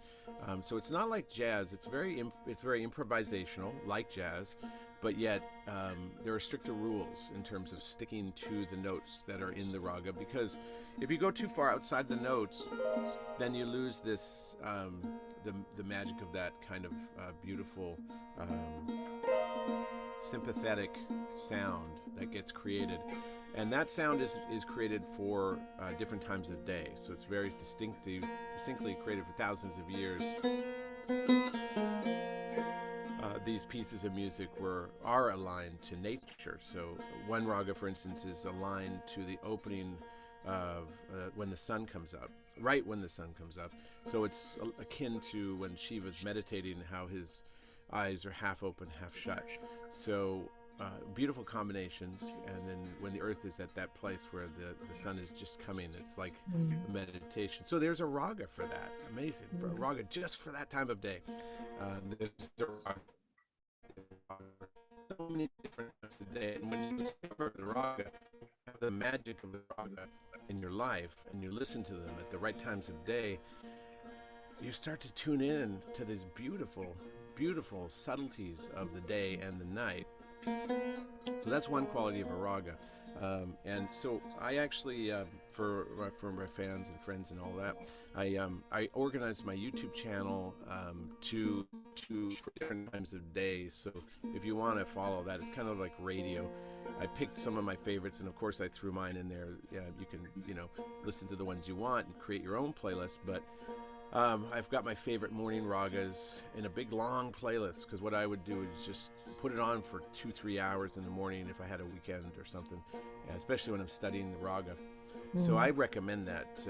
This piece, for instance, Raga Is, you could put on in the early morning and just keep playing it and play different versions of it for 2-3 hours as you do other things even.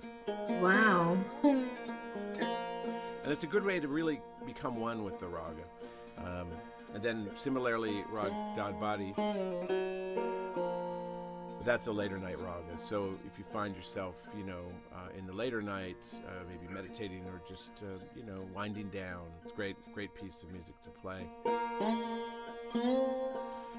So those are on my YouTube channel, and we'll put them in there. I don't know how I'm going to put them in there. You can maybe put it in the chat, because this is a really good thing to follow. It's a good way to learn the ragas. You don't So have to that be a is just musician. under your name? Yeah, it's just youtube.com / Stephen Day Music, STEPHEN, Stephen Day Music. No space. It's just yeah, YouTube. Yeah, that should work. Stephen Day Music. Yeah. So yeah, check that out, and if you like it, subscribe. If you don't, you can make your own playlists. You get the idea. Lovely. But it's a really good way to to get to know a raga, and you'll find that different ragas will come to you at different times of life. So anyway, The raga, to this new piece. that's Bhairavi you're playing? Is that Rag Bhairavi? Yeah. So the Yes. ragas are also associated with the chakras, right? Yes. I thought you'd never ask. So Bhairavi is the Sahasrar, or? Yes. Oh, I know my That's right. ragas. Look at that. You know your ragas. Which is also good to note for people learning to meditate or learning Sahaj. Because, some people say at first, it all looks very Indian and sounds very Indian. You got guys like me, right? Western American guy, I'm playing Sarod. I lived in India.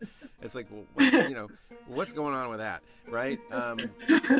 And so, it really is just a simple thing that as when we talked about the journey, from a teenager in a skateboard bowl to a kid, 18-year-old hitchhiking around Europe, to someone who now goes on in the open road in America and just loves the beauty of the nature and things.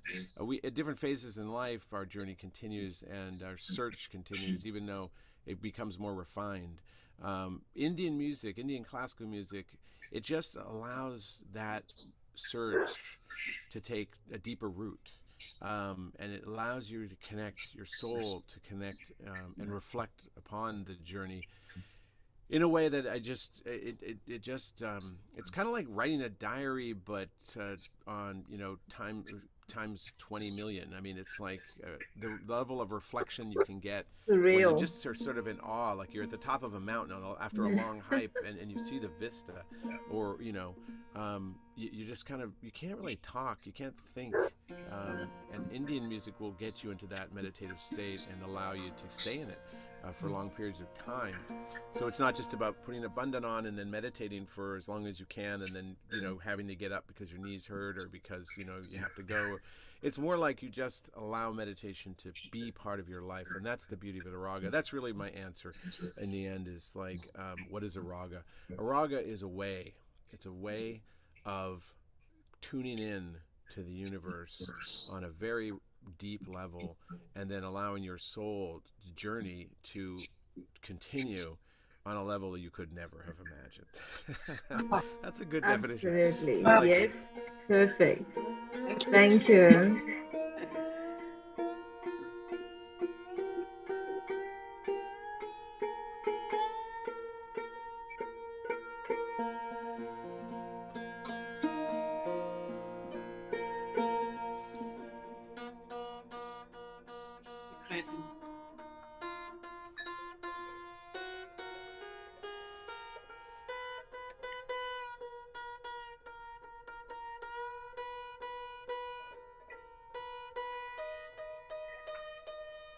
Look, as Steven said, it is so true, and I would definitely recommend to go to his YouTube channel and listen to some of those music. Use that during meditation, and yes, it just takes you to a different dimension and different depth of meditation. I'm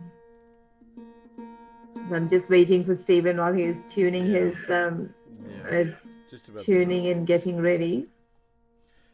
Yeah, that's it. And so that hopefully answers a little bit about, why, why is there so much Indian culture in Sahaja Yoga? It's just because it works. I mean, but you can try it yourself. You don't have to be into Indian music. You don't have to be into Indian dress. You don't have to. There's no requirement. It's just such a universal cultural experience, the meditation, and people from all around the world, and because it takes us to the depths of human experience, of course it has to incorporate East as well as West, and the West is kind of dominated, told us what we should listen to, because they have control of the radio waves and the money and the system. But that doesn't mean that there isn't great art that shouldn't be more well known. I mean, Mozart and Vivaldi, even those have some beautiful meditative. Definitely. Quality. Yeah, and they touched upon, again, accessed ragas, but through what are called modes. But that's a whole another story. For another day. Could be. Or after this. There's something. Yeah. Well, there's a whole thing I do in my one-man show, which is just touch upon this. It's called guess the song in the raga. And so on certain ragas, I'll insert a little bit of a tune for out of the top 10 classical rock songs of all time, top 5. They're all actually based on ragas, believe it or not. But that is another story. I'm going to leave that as a teaser. So see if you can guess what are the top 5 classic rock songs of all time, without a doubt. Everybody will go, oh yeah, definitely top 5. Yeah, that's just a guess. That's for the next piece. This is now different. This is Sahasrara. This is the Sahasrara, and then we do the guessing game. That's fine. Maybe. Let's see how people feel. It could be, or maybe we have to have me back. I don't know. So, this is Ragbhairavi, and as you can tell,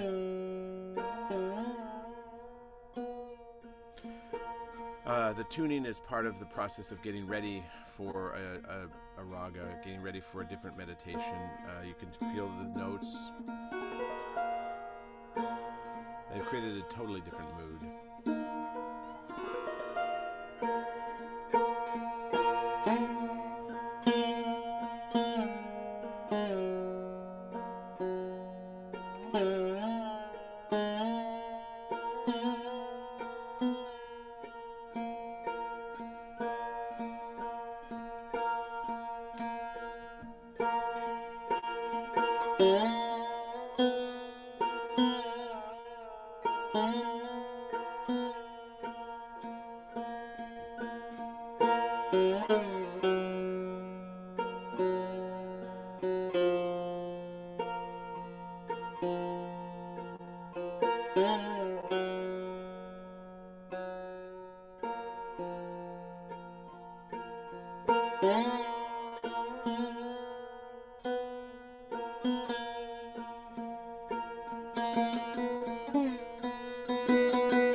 That was just amazing. Thank you so much. Blissfully divine. It's a shame it had to end, Stephen.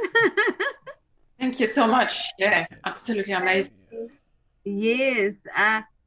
Look, I remember, I mean, look, I would highly recommend. I did go and look, I would highly recommend, please, youtube.com/Stephen Day Music. And please do go and join up and listen to the unlimited music that you've got there. Or I think Kannan has also posted https://stephendaymusic.com. That's another path that you can use to attend that. I do remember, look, listening to Indian classical music in meditation at the Sahasrar just takes you, as you said, Stephen, to a different level.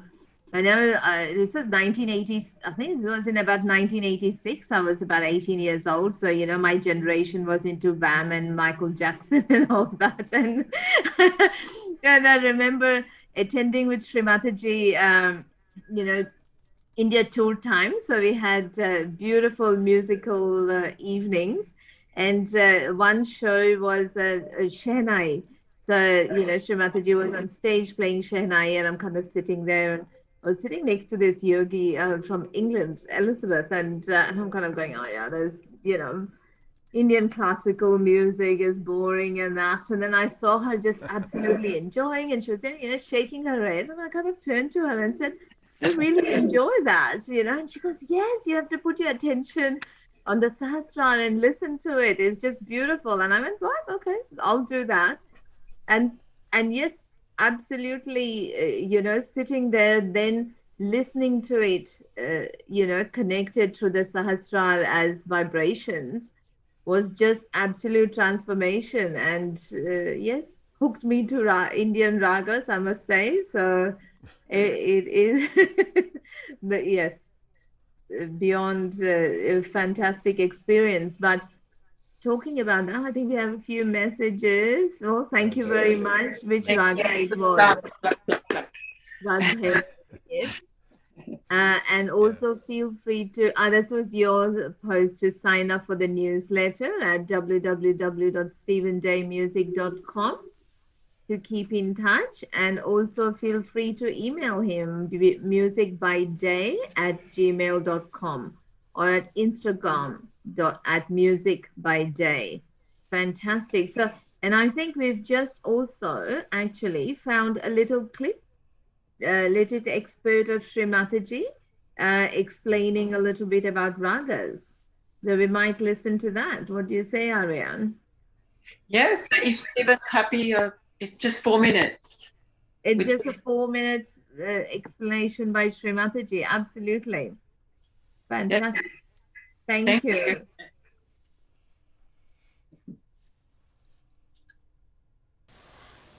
After this grand manifestation of beautiful notes into such a beautiful woven melody, with all the permutations and combinations that are possible, it's hard to say anything anymore about. I didn't know that such a great artist was there. I've never heard him before. It's my luck today that I've been able to hear him, and such a great artist on tabla. It's thanks to you that I could hear all this, because I never get a chance to listen to such divine music. It's so beautiful. And the ripples after ripples, you could see how it was moving. I'm sorry I had to stop you from clapping, because That would have disturbed the ripples a little bit, I thought. But still, it is to be understood that Indian music comes from the source which we call as Om, is the divine source, and is all made congenial to the tuning of the spirit. Because of that, you all are feeling that joy within yourself.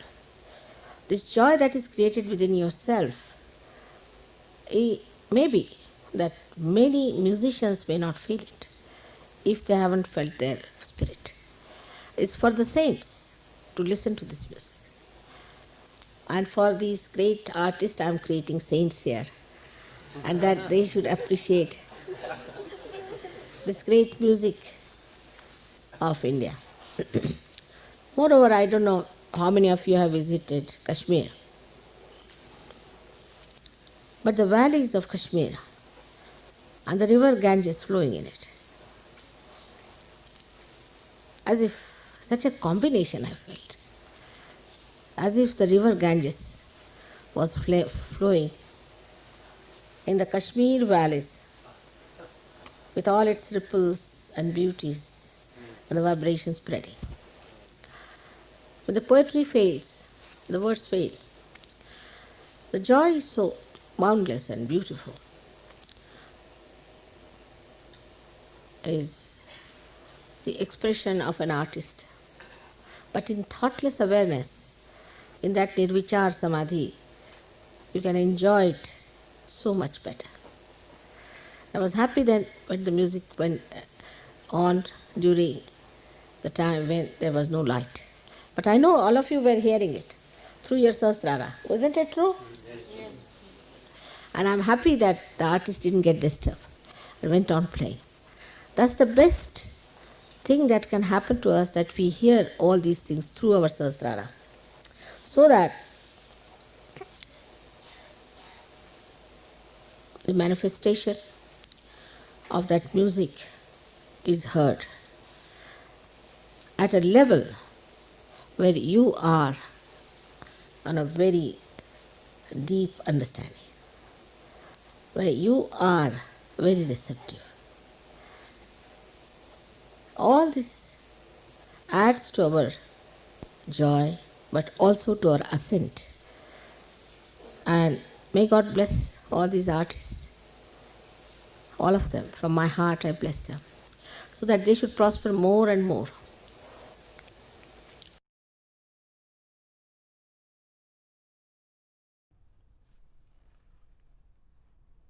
Thank you for finding that peace. Yeah, thank you, Mika. He's found it. Yes, really. Thank you. Yes. Absolutely amazing, isn't it?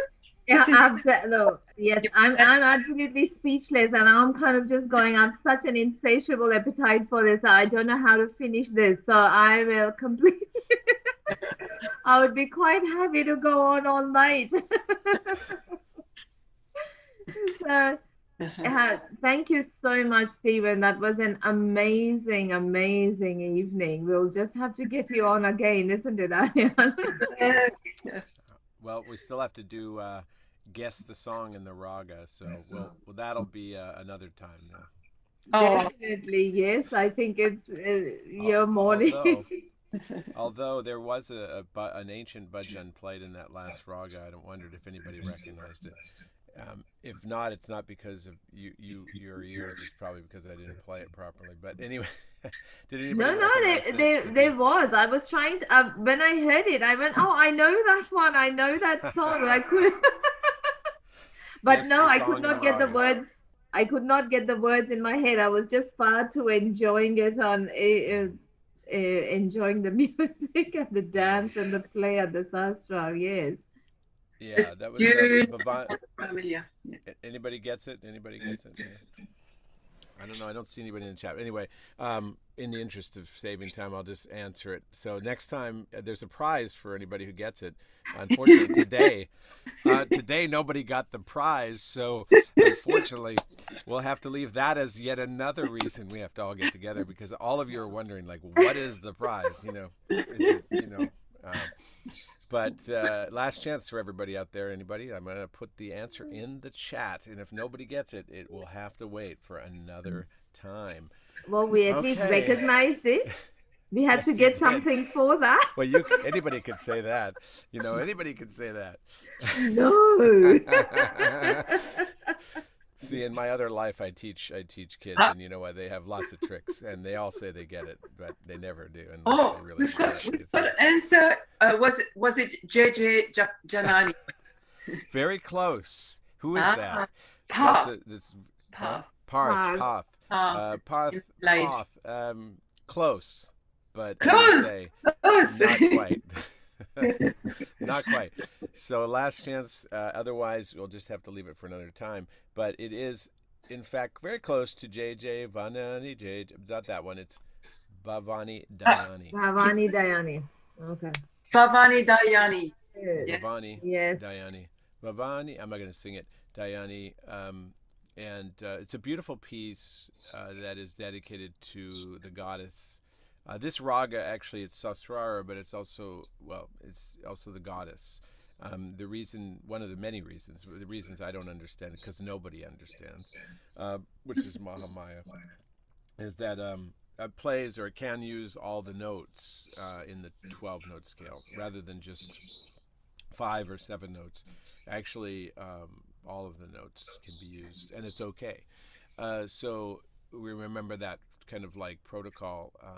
You can maybe even not do the right thing exactly, or you could serve tea at the wrong time to the goddess, but she makes it okay, because that's the love. It's the infinite compassion and love of the mother, which is in India known as the goddess. That is the characteristic of this raga and of the Sasrar. And, the beautiful talk that we just heard was really perfect. It makes me feel, and all of us feel, like drops in the ocean. And really, it is what it is. And as I was saying earlier, the artist is just an antenna, just some kind of, the vibration, that is what is great, is the source of the energy, the Param Chaitanya it's called. And that is what is the great thing, the wonderful thing here. And really for us to learn, if, there is anything, is really just to honor that vibration, to honor that power, the source of that power, and then, find ways to tune into that, whether it be through riding a bike, or listening to an old tune that you love and dancing around the kitchen, or listening to a raga for 3 hours. Whatever it is, when the sasrar is open and we feel the joy of the spirit, then we become drops in the ocean. And I feel I'm honored here to have been a drop in your ocean, or in the ocean, which is all of our ocean. And I feel honored to have been asked to be a drop in this ocean. So thank you so much. I appreciate it. Thank you so much. Absolutely. Thank you. Yes. Thank you, Jesh Mataji. Thank you. Have a great day. Yes. Good night to everyone. Thank you, Rita. Have a good night. Time for breakfast. Shall we do the bandhan and raise a good journey? Yes. Finish off. Yes. Yes.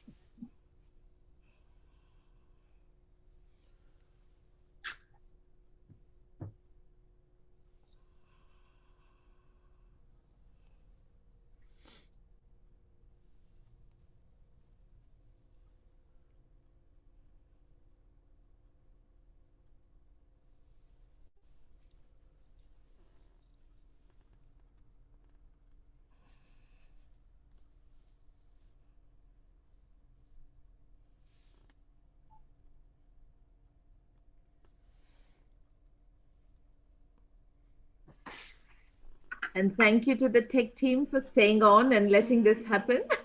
Yes. And everyone else who is still here. It's a beautiful. The last thing you can do is a photo. I mean, I'm so American, am I not? You can do. Everybody can get online, and you can do a photo. So you ready for that? I'm going to do a little click. Anybody else want to go on camera? Can we do that, or is it only? Yes. Come on, everyone! Come on, everyone! Come on, let's go. Come on, let's everyone go. Let's get on camera. Nitya, Yeah. Kannan. On camera. We're gonna do this. We're gonna do the camera. Yes, hi Come Charles, hi Park. Hello, And, Nitya. I'm gonna Anyone's move the left? chat out of the way. Kannan is Okay, there, I think. Kannan, come We got on. it. And then I Nitya. gotta put it on full screen. We can get everybody on there, and on my screen. You guys can all do this too. All right, there we go. A few people are on there. Hello, Charles. Hello, Paul.